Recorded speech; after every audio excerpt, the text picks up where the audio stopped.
Hi, Alex from Stoic Conditioning, back with another long-form Q&A video. So our next question, should I be dropping the weight for lifts with the X tempo? Now, we write tempo in one way and one way only, and that's 4 numbers. The first number is always the eccentric or lowering phase of the lift. Second number is your isometric at the bottom of that phase.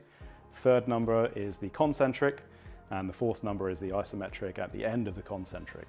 We always write it in that. Now, if there is an X in there, X denotes move explosively or basically as fast as you can within the bounds of like your abilities and your safety.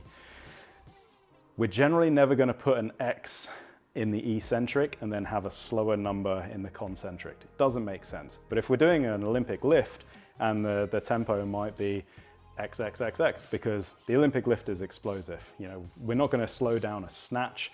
If you do, you know, that's a bit weird, but we're not going to do it in our writing. It's not something that needs to be done. We may not even write tempo for certain lifts, and the intention there would be written out in the programming from one of the coaches.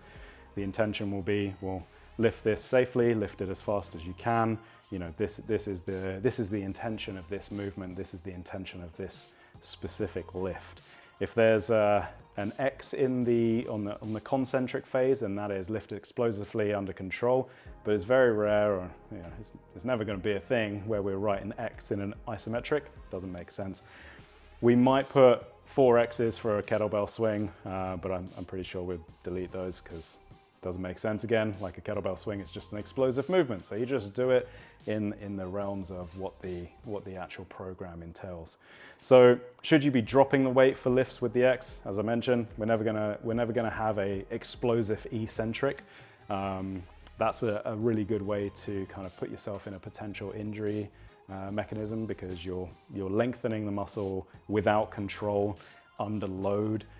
There's kind of an equation for muscular damage or joint damage. But as long as it's within your capacity, you know, if you're lifting explosively and you have the capacity to lift the load that you've put on the bar, then that's all good to go. If you want to learn more about what we do at Stoic Conditioning, you can either go to our Instagram or Facebook channel, or go to our website, stoicconditioning.com. From everyone in the team behind Stoic Conditioning, wherever you are in the world, stay safe, and we'll catch you on the next one.